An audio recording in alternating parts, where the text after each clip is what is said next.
It seems like everyone has a podcast. And if that's what's been stopping you from starting yours, I'm here to tell you that's the exact reason why so many other people never will. If you want to talk about what your podcast could look like, join me for a 100% free private 90-minute strategy session at launchmyshow.com or click the link in the show notes. Talk to you soon. Welcome to Big Brave Business. This is the podcast where we answer big questions reshaping entrepreneurship. I'm Sarah K. Heeter, and this is Season 3. Each week, I'm bringing on my friends, mentors, and some of the best thought leaders I know. We dive into bold, values-driven conversations about leadership, equity, ethics, and building businesses that actually make a difference. Ready to do business better? Let's dive in. Welcome back to Big Brave Business. My guest today is new to me, new to the show, and maybe or maybe not new to you. I'm so excited to introduce you to my new friend, Elaine Timms. Welcome to the podcast. Hi there, Sarah. Thanks for having me. I'm excited about this.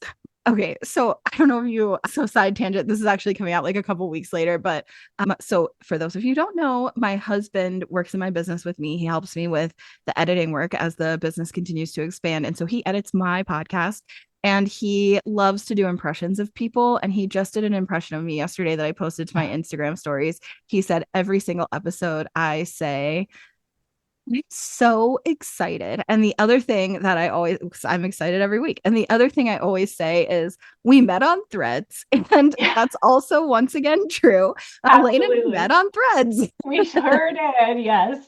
So I put out a call on Threads looking for other people who are grappling with this dichotomy of anti-capitalism and entrepreneurship. And if you've been listening to this podcast for a while, first of all, thank you. But second of all, I talk about this a lot because in some respects, I really think that entrepreneurship is the most anti-capitalist way we can engage with capitalism. And at the same time, there's something inherently capitalist about building and scaling a big, brave business. And so I had put this question out there, and you responded with such a beautiful thread's length response about what kind of some of the tension is that you experience. And I'm wondering if you want to just start there and like dig into a little bit of that. What is that for you? What does that mean for you? What comes up? Yeah, it is something that I have definitely battled with because I'm like that entrepreneur who wants that big, bold, beautiful business, however you want to call it. But then I also don't want to scale at all costs. I also want to remain accessible to people. So I don't want to just charge my worth and just make this big deal about that kind of thing. So it's just been a bit of a back and forth the whole time that I have run this business, which is almost 8 years now. And so where I've landed with it and something that makes me feel good with it is just offering things that I'm really good at, things that really help people, and I'm in service to them, and I happen to make money from it. And so if I just tell that to myself, then I'm okay with embracing the fact that I'm an entrepreneur who is in fact growing and building a business. There's a lot to uncover here. And I feel like, first of all, this is so relatable, right? I think so many of us, and I say this all the time with the nature of what I do too. So many people who come to me to start a podcast, they are service oriented folks, right? I think that's kind of who I tend to attract by nature. And especially among women, that tends to be like common, right? That we think so much about how we're serving the others, how we're serving the community. And honestly, if all people who had businesses thought about that, then be a better place. But yeah, I digress. I think it's a good thing. And I'm not trying to ever dissuade a client or prospective client from having that kind of language. But sometimes it does turn into this self-sacrificial situation. And I've been talking about that a lot this year of feeling like the self-sacrificing makes it more ethical, that like if I fall on this sword, that I like get some sort of prize for at least trying to be ethical. And I've really been exploring this even with my own like mental health journey this year of I don't know, does that resonate with you? Like what comes up for you with almost like it's literally almost self-harm in the name of ethics. Does that make me Yeah. a better Yeah. Like person? it's like a duality of a battle internally to be like, it's okay that I want to make money and that I want to have a bigger business. Like those things are okay. And actually we need more women to be pursuing that. And then there's the flip side of like, okay, but like I don't want to like use other people or grow on the backs of other people. That's like Yeah. something that I deal with. And Yeah. so probably I definitely fall more into like, okay, I can feel good as long as I'm following these ethics. So maybe I am falling on my own sword, so to speak, but it's so important to me to Yeah. like almost design the business differently. So, and I'm sure like as we continue here, we can dive deeper into this, but it's Yeah. for me, the business is not just about making money. Yeah. It's about the service and it's also about the business serving me. Like Yeah. that's more of the focus for Yeah. myself. So I don't know if that answered your question. No, it does. It totally does. This is some stuff that I've really had to rewire. And I think I'm sharing because I know that I'm not the only person, right? I know that this is deeply ingrained in our Yeah. society. I think for me, there is this underlying, I'm going to even go back to an easy assumption that I think a lot of people have, which is that like rich equals bad. Right. Therefore, poor Right. must equal good. And that if I reject wealth, then that means I can be a good person. But really, it's like, and we talked about this a couple weeks ago with Becky Mollenkamp, the author of Liberate Your Business. So if you haven't listened to that episode yet, go back there. But one of the things that we talked about that I think is so important, and I feel like we can continue this conversation here. A lot of people in the business ethics space talk about redefining success, right? And this is one of the things you had said on Threads that made me like, yes, we're going to have this conversation, is that redefining success is one of the keys. And you just said also restructuring like offers, restructuring your business. I talk a lot about like every single decision you make in your business, like thinking about who does this harm, right? Who has Right. access to this? Like these kinds of questions are really necessary. And so, with that conversation with Becky, one of the things we talked about is how important it is for us to be resourced, how everything else is possible when we have resources at our disposal. So, we do need to get paid, right? That needs Right. to happen. That Right. doesn't mean it has to be, to your point, at the expense of other people. Now, to a certain degree, yeah, we live in a transactional, exploitative society. So, to a certain degree, there are people who are getting hurt with the decisions that we make. And we do our best to have awareness to make the least harm possible, to cause the least harm possible, and to make the best decisions we can. This is loaded, right? It's a lot. It's Yeah. really overwhelming. Yes. It's really heavy. Sometimes it's really paralyzing, but it's like our social responsibility as entrepreneurs. I think for me too is that I've just tried to remain realizing that I'm dealing with humans.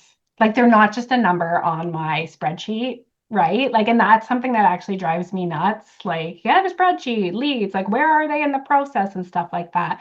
I've just taken an avenue where it's like, I'm okay if it's like a long funnel, if it's like that person doesn't convert or things like that. So it's just remaining human, working with other humans. Yes. And I think this is so important because one of the things I say all the time is your revenue is not your client's responsibility. And I think that Right. really the spirit of that is exactly what you just said. When we set goals for what success looks like in our business, and I'm speaking to myself as well here, when we set goals about measuring success through revenue, then it puts this pressure on people becoming numbers, and Right. it's less about the human part.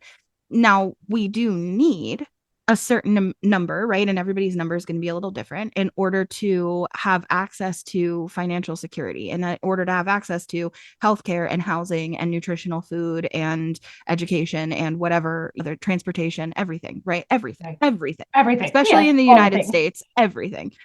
In order to have access to that, there is a number that you need. That said, if you measure the success of your business on that number, it is really hard to keep it human first. So, what are some of the things that you've changed? Like, what other goals are there? What does success look like? And how do you structure, like, what have you personally done to structure that differently? Right.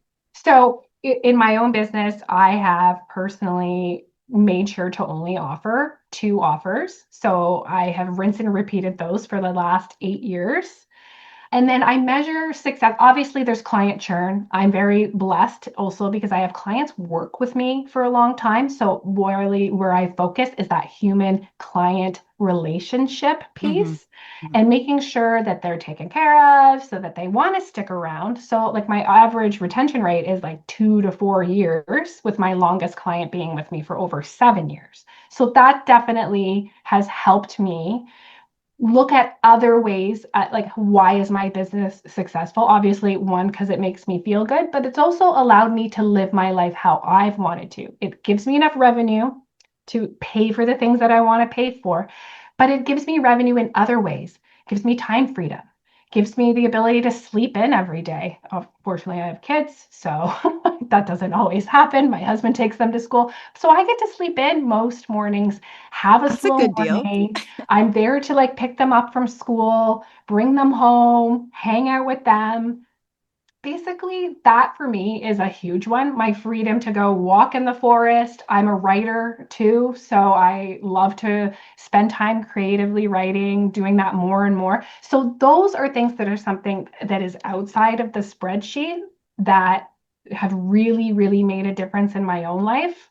It's also made me unemployable now because I have that freedom, but like if I'm working with somebody that's, say, not a fit or something like that, I'm quicker to let them go. Like it's just really protecting how this business feeds my life.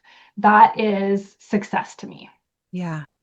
Can we talk about this concept of time freedom? Because that is what you said on Threads that really spoke to me of Mhm. like, oh, I want Right. to talk about this. I think, let me preface this before you respond and say I've struggled publicly on this Mhm. podcast with redefining success, with taking the numbers out of it, with, I don't want to say out of it, right? It's just redefining your relationship with those Right. numbers. And also with not making the primary goal around revenue, right? And I hear Right. these expressions like life first business and life proof business and humans over profit. That's, I mean, to a certain degree, that's pretty obvious. But and now this that you said, time freedom. These are concepts that I think at face value, I'm like, yeah, sure. But I kind of want to like explore, what does that expression actually mean? And my preface is acknowledging that redefining success is going to look different for everybody. And there are so many things that might be important to you, and figuring out what's important to you, which includes access to resources, right?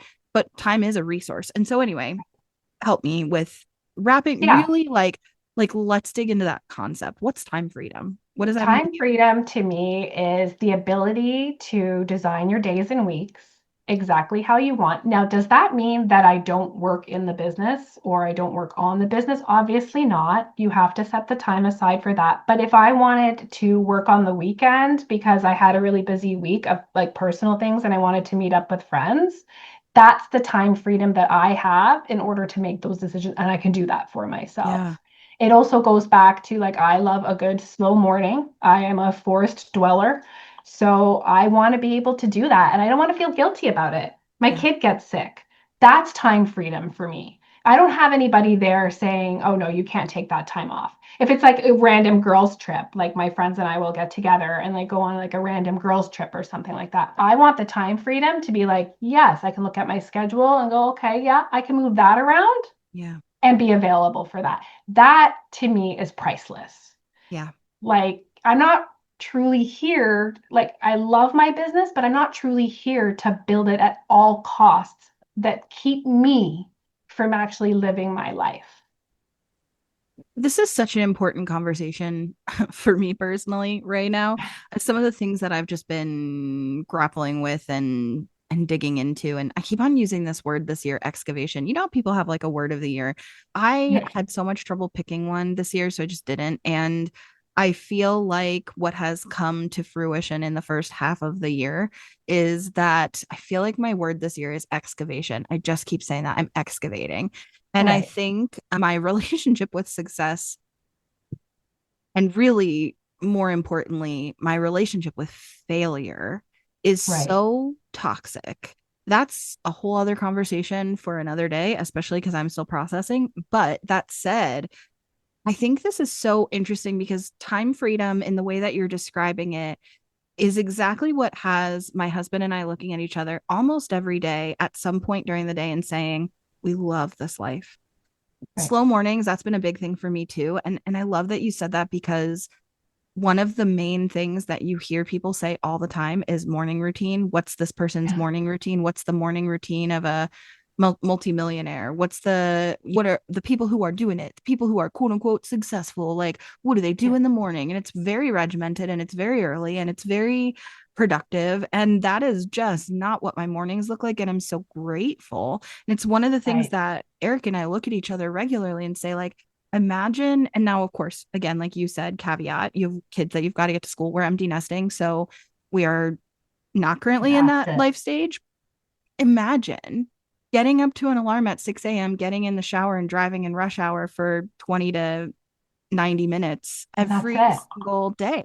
Like, Right. that's what our mornings would be. And instead, look at us here at brunch. Look at us here running errands together, like at 11 before we go home and dig into work. Like, what a beautiful life we lead. So, hear you on all of that. And I think the other thing that has come up for me recently, I also teach public policy at Arizona State University. And so, of course, caveat that all of the opinions that I express here are totally unaffiliated with ASU. It's all me. But I've always been teaching online for like 6 years, and I agreed to teach a class in person in the fall on Mondays and Wednesdays, and it's called Social Entrepreneurship, which, hello, that sounds great. I'm so, Right. so excited. It's like a small class. It's a really hands-on type of class. And it's like, it's so aligned with who I am and what I do. And I'm like so, so excited for this. And I'm already looking at like this fall's conference schedule and things like that. Right. And I'm like, okay, well, now I have Now you have a something, schedule. and I don't love this. Like, Yeah. even, yeah, being able to take vacations, being like, if someone's getting married, if some, like, this actually really is cramping my style of time and Right. location freedom, which I have become very accustomed to. I And know. that's just an hour and a half, 2 days a week. Like, Right. that's not even, Exactly. yeah, But I now you don't, have to commute there and you have to start the class at a certain time, well, that's true. right? Yeah, yes, Yeah. yeah. Now that's not altogether bad, right? And that's not going to be forever, but Yeah, I'm yeah, not sure if I'm gonna, like, we'll see, because I might love it, right? But I'm not exactly. sure if it's something I will Right. continue doing after the fall. I will just have to see. Yeah, I honestly didn't really think about the ramifications of that when I accepted it. I was just excited and I was like, yes, it sounds great. I'm a yes person. So yeah, anyway, I think that's fascinating. I want to add to time freedom. One of the things we talked about last year on this podcast episode is called Radical Rest. And one of the big things that came up in that conversation was about disabilities and chronic illnesses and how Right. important it is to be able to create your own schedule in entrepreneurship, where when your body is telling you that you need rest, you can. And the corporate workforce is just not built that way. So entrepreneurship No. also opens that up for us, right? It does open it up, but then I even find with like this more modern way of working online and then us being online all of the time is that we are forgetting how to rest. And it's so funny is that like I email myself ideas that I want to explore more. And one of them was like, I want to teach people to rest more. So it's not like Ooh. going and going and going, but like, what are you doing in your business that gets you to log off and rest more? And so I think probably even for myself, I'm going to have to look at that, document it, and start sharing it because I just think that 10, 20 years from now, a lot of people are going to be sick Yeah. because of this go, go, go mentality that Yeah. is actually not, you're not meant to keep up the way that it's sold online and in entrepreneurship as well. Yeah, that's, I mean, that's hustle culture, right? That is so Yes. interesting because yeah, I do find I love Herkel Durkel. If you don't know, that's like basically laying around and doing nothing and having nowhere to be. I don't know if the actual definition is that you are in bed, but that is a common Right. interpretation, at least. I'm not Right. sure.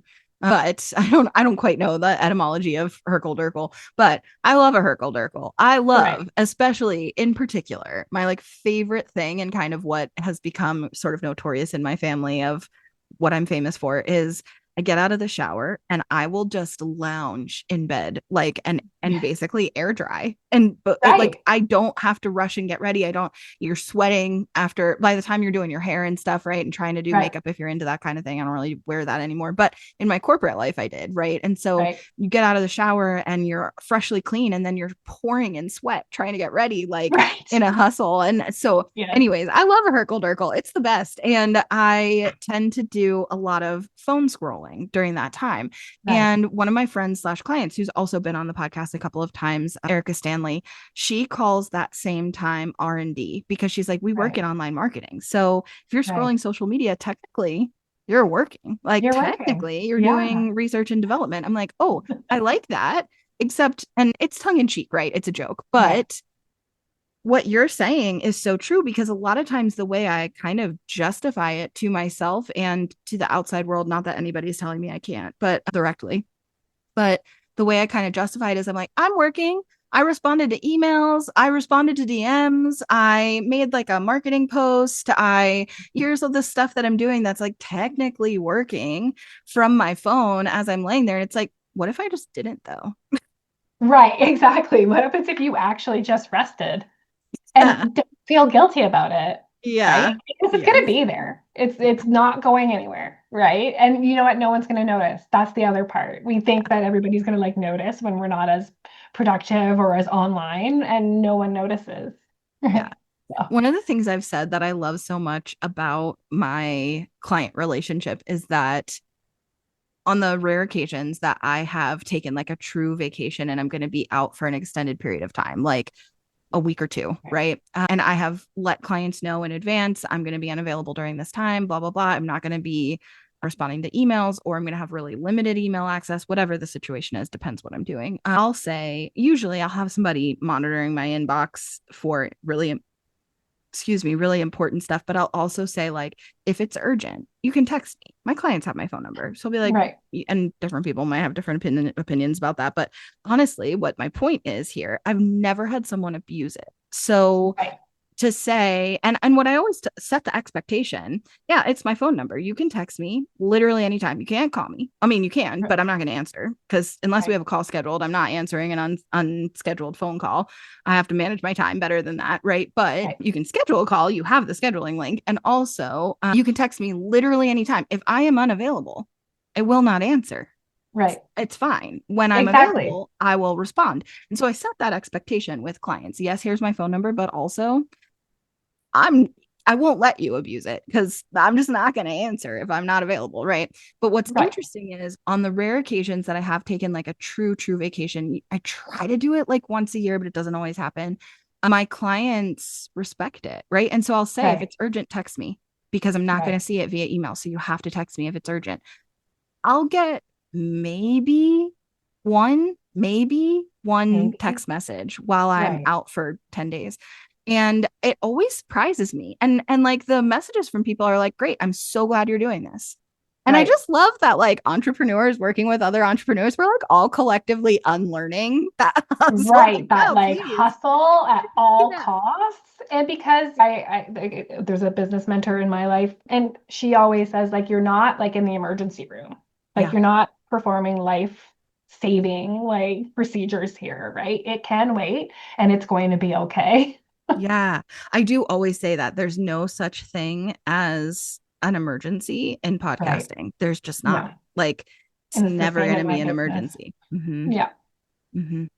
And I say that to my team too because it's important, right? That I don't know if you have a team, but it's important when it comes to creating this like different structure and like making sure it looks different. That means also having that responsibility for anybody that you bring onto a team. And so I try to Right. set that expectation with the team too. I've hired people who are really good people, really service oriented people, really want to do a good job for me and for clients, right? Right. And for each other. And when something happens or something slow or whatever, the apologies and like, I don't want to say excuses, like I'm trying to say they're making excuses. I just mean like explanations. Like, let me explain Right. what happened. I'm always like, there's no such thing as an emergency in podcasting. Absolutely Like, not. Yeah. I have a small that's team not and the it's the point. same thing. Plus, because like I also like to structure it as like I know they have lives. So like all of this freedom that I love to have and Yeah. like the way I think of things, like I need to transfer that to them as well. Yeah. But yeah, we can continue that conversation. But yeah, there's no emergencies. Yeah. It's so interesting. And like, obviously, at the same time, I want to make sure that the service that I'm providing is a service, right? And so you said that too, like really Mhm. thinking about structuring it in a way that is, how is it really helping? So, what does that look like? And how do you measure that to know if you're Like successful at it actually or not? helping. Yeah. So, for your listeners that don't know, I'm a Pinterest strategist and I've been running my boutique digital or not digital. I don't even want to like associate with that word to be honest with you, but I have a boutique Pinterest marketing and management agency. And so what that means is that we help clients keep their content working harder, getting in front of people that are searching for it, all of those things. But then how can we structure that so that like no emergencies happen and everybody feels taken care of? Is like we're actually working ahead a lot of the time. So I've been rinsing and repeating this service for so long that I've got like workflows that like just flow through. I have client check-ins. I do monthly reporting. I have like clients can't just like call me and I don't have like a Voxer or a dedicated channel, but it's like kind of a little more old school, I guess, for online. Just email, turnaround times 24 hours. Nothing's like an absolute emergency. If it looks like it is, then I'm going to reply obviously faster, but obviously you're going to hear from me within the 24 hours. And so that just making sure that any questions that they might have that I can see coming up, trying to field those like in the month check-in. If somebody needs like a strategy call check-in, we do those. Those kind of things being in place means it kind of does run like a well-oiled machine, to be completely honest with you. So that's how I handle it. Yeah. So, yeah, I'm interested in, how do you know if it's successful that you've helped? That I've okay, so that yeah, like how is Pinterest services actually helping the clients? And the It's when structural decisions that you're making, like, how do you know those are helpful decisions? How do you monitor that for yourself? what do you mean by structural, like the actual structure of the Like, business? yeah, everything that you just listed, of like, here's what's available, here's how we do things, here's how we operate. How do you know if that's actually helpful? I mean, it's helpful to Uh, you, but how do you know if it's it's helpful to them? helpful to clients in the way, like obviously it speaks in the results that we get. It speaks to like taking away that piece of the work and that piece of the marketing strategy from Mhm. them. And then, of course, when clients come back and say, hey, I've had like somebody sign up for this email, or I've got like into whatever, dependent on the goals, or I'm like my sales are increasing, or things like that, that's how I can definitely know that what we're doing is helpful. And for me too, also is, and something I'm actually right now doing is reviewing like my SOPs internally to make sure that like, is the flow working? Like, has there been bottlenecks? This is something that's a work in progress. Obviously, I feel like it's a work in progress for everybody, but that is something like internally, like what's expired, what no longer serves, what's no longer important, what needs to be added. Oh, this client experience, you thought that was really good, but you're noticing maybe there is some negative pushback. Okay, well, why? So what happened? So addressing it there, and then just moving forward from there. Did I answer your question? Yeah, yeah, yeah. You did. And I think one of the big things that's coming up for me that I didn't necessarily hear you say, but I'm sure you're not going to disagree, is, for me personally, I measure the decisions that I make against my mission. Okay. So the mission kind of statement, and I don't know, I guess we kind of have a few, but for Podfox is amplifying underrepresented voices. and helping more underrepresented voices get past episode 11, because more than 50% of people who start podcasts quit before episode 11. So if we can, number one, amplify underrepresented voices, because I do believe that that is world changing work in the kind of way that I want to impact my community. And I feel like I can, right? And then number two, helping underrepresented voices get past episode 11.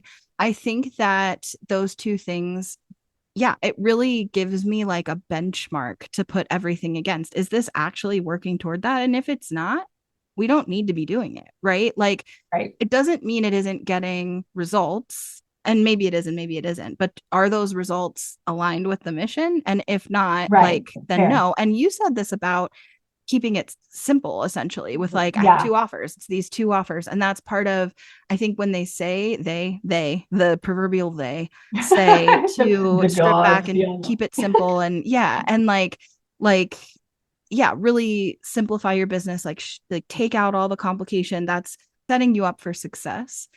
I think part of the reason people say that is because really it helps keep you on track to what your stated mission is. And if you have too much going on and it's too complicated, then that starts to get murky. And so it's just, yeah, for me, what are the things that I am doing that are working toward the mission? What are the things that I'm doing that actually aren't working toward the mission? Can I eliminate them? And then what are the things I could be doing that would further support that mission? What would make those results even better toward that mission? So I feel like for me, that's a big part of it. And core values too, right? Like, I do have stated core values. I think there's even something to be said though. I made those core values up when I was like, if I'm envisioning what I want this business to be, what would that look like? As you Right. do it more, I think it warrants like periodically revisiting first of all, your stated core values. Are you actually using those? And second of all, could they stand to be updated? Like, is there Yeah, something missing absolutely. or Yeah. And that's something actually, like I've got written values and like want to operate from integrity and stuff, but actually this conversation is reminding me like to go back and review that. But to even what you said, like in my own case, for me, like a mission is helping entrepreneurs realize that their content can work harder. Like, I've worked with like a lot of podcasters, like your episodes from like 2 years ago are still valuable. And my mission is to show them that like when you invest in like a search strategy, and specifically in my own case, Pinterest, it actually gets your content moving or working harder. I shouldn't say moving, circulating. That is something that I say all the time. So that's definitely something that when I see that excitement, when they start to see, oh, wait, people are searching for this, people are actually connecting with this, that makes me realize that our services are valuable. yeah, yes. I love that. Yeah. I think these conversations are so important for that reason. Mhm.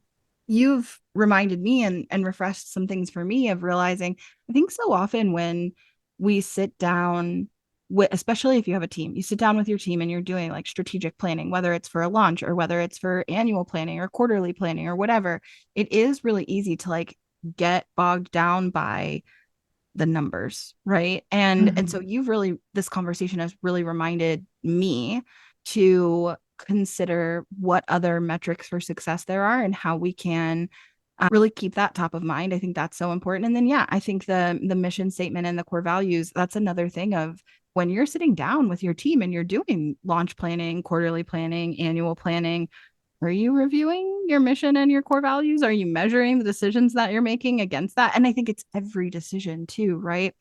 Yeah, it's so interesting. And if one of the things that is important, like one of your stated goals, this is kind of separate from mission and core values, is, for example, time freedom. What other things, Right. by the way, what other things could we have besides like revenue, time freedom? And then I said, just kind of threw it in there, location freedom. What other things might be metrics for success for what's a state, what other goals could we state?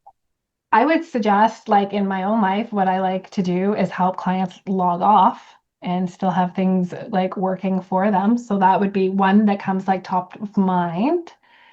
Like when's the last time you've looked at, yeah, have you looked at your business and do you feel good about it? It still ties back exactly everything that we've already been talking about, right? Do you still feel good about it? Is it still moving the needle? Are you still passionate about it? Those kinds of things. Like it's not, I get it. Revenue is very important and launching. And I have more of like what I consider a boring business. So I have those evergreen offers. So I'm not always like launching, right? And I kind of get a little launch resistant because I've watched clients go through it and stuff like that. But yeah, what's outside of that, right? I always kind of encompass it, and I can't even speak, but I always include it in part of like the time freedom piece. But it's like feeling good, feeling helpful. I don't know. For me, those are important. Yeah. Actually, you're raising this question and it's making me go, yeah, what else is there? Like, Yeah. One thing that's coming up for me, and I always tell people this should be one of the like the top goal in starting a podcast, and I think this is true for a business as well, is fun. And you're dancing around that, right? But I right. think also, is your business fun? And that's Yeah. such a weird, like, speaking of freedom, that's such a weird thing because most people with kind of a more 9 to 5 or a corporate job, they don't get to make fun a Right. priority in Right. making job decisions or employment decisions, right? But when we're building a business, and not every aspect of your business is fun, right? Like, I mean, different things are fun to different people. I was about to talk crap on bookkeeping and tax prep, but Yeah. there are people who think that's fun. So by all Right. means, like if you love that, chase that, Yes. chase that dream, babe. But for me, that's not fun. That's the going to the dentist of entrepreneurship, Right. in my opinion. Exactly. So Same for me. Yeah. yeah. So I think, like, what are the things that you do find fun? And is your business overall still fun to you? And if it's not, I do Absolutely. think that's like something to examine because it should get to be fun. Absolutely. And like for me and my own, but like I'm like such a Pinterest nerd. Like I've been in it for like about 10 years now, and I still find it fun. I look at it like a puzzle. It's something to figure out. It's put the pieces together. And so for me, that's fun. I Yeah. wake up looking forward to going down to my office and seeing what's going on with my clients. That's Yeah. fun, Yeah. right? Yeah. Like thank you for actually pulling the word out that I couldn't completely land on there. It's it's so funny how it's something I say to clients and prospective clients literally all the time. But yeah, turning it back around to yourself. Coaching yourself is hard. So Yes, I think it like is. It that's is. one of the values in having peers, mentors, etc., to be able to reflect those things back to you. But yeah, I'm also thinking, what are the other goals that I tell people to set for their podcast? Like, how could I turn that around about my business? Because I do think that I've ingrained this stuff into the way I work with people. Right. But sometimes when you are trying to be the CEO and you're trying to run your business and you're trying to make, especially scaling decisions, right?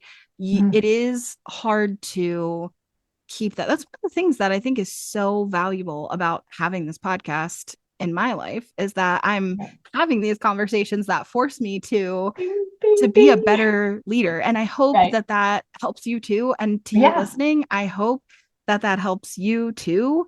Yeah, this has been really fun. Yes. Yeah. It's a different way of looking at why run a business, right? Yeah. Yeah. Which Yeah. is why I think entrepreneurship has the ability to be so anti-capitalist. I think that Right. exploitative, extractive, transactional aspect Right. of capitalism and white supremacist capitalism Oh, in particular, like it right. is so ingrained in that. And for us to be able to actually have the freedom of making decisions differently, yeah, that's like literally what Big Brave Business is all about. And that's why from your comment on Right. Threads, I was like, Yes. yes, we should Yes. totally dig into this. This has We are been a two peas in a blast. pod. That is for sure. Yeah, and we found Yes. each other thanks to Yes. Threads. I Threads should really sponsor me, actually, at this Yeah. point. I'm just saying.